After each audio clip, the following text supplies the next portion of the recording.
il met la main dans la poche du Burberry. Il me dit, faut arrêter de dire du mal de Charles Pasqua. Je lui dis, mais c'est à moi que vous parlez? J'ai le plus grand respect pour Charles Pasqua. D'abord, c'était un gaulliste de premier ordre, un résistant, comme le fut son père, et un serviteur de la France. Mais de l'autre côté, il y avait un homme qui s'appelait Foccart. Le système Foccart et le système Pasqua, tout en étant l'un et l'autre de premier ordre et patriotique, les hommes ne s'entendaient pas très bien. Charles Pasqua a toujours voulu être le numéro 1, mais quand il y a Foccart, personne n'est number one.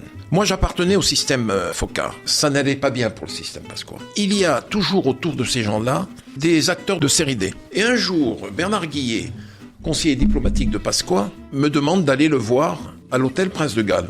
Ça commençait, les histoires d'Angola Gate, l'affaire Elf et tout et tout. Bon. Et les journalistes qui aiment mettre de l'huile sur le feu, Bourgi, Foccart, le système Chirac.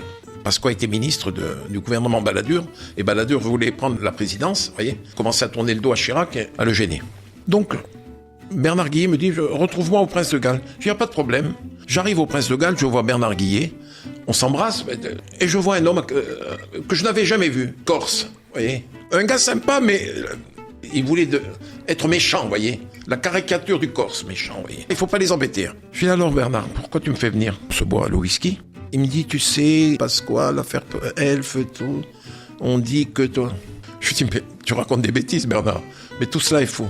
Et le gars qui était assis à côté de lui, je le revois encore, il avait un Burberry, vous voyez, fermé, vous voyez. Il met la main dans la poche du Burberry, il me dit, hé, faut arrêter de dire du mal de Charles. Je lui dis, mais c'est à moi que vous parlez?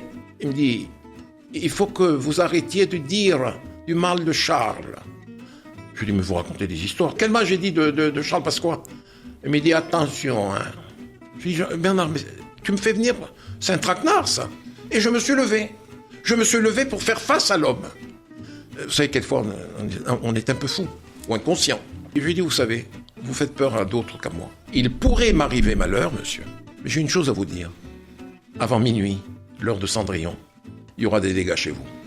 Ils savent que je sais tout. Et ce livre-là, moi, ce que je peux en dire, c'est que vous avez entendu Monsieur Bourgi aujourd'hui parler. Eh bien, quand vous lisez le livre, vous avez la même sensation.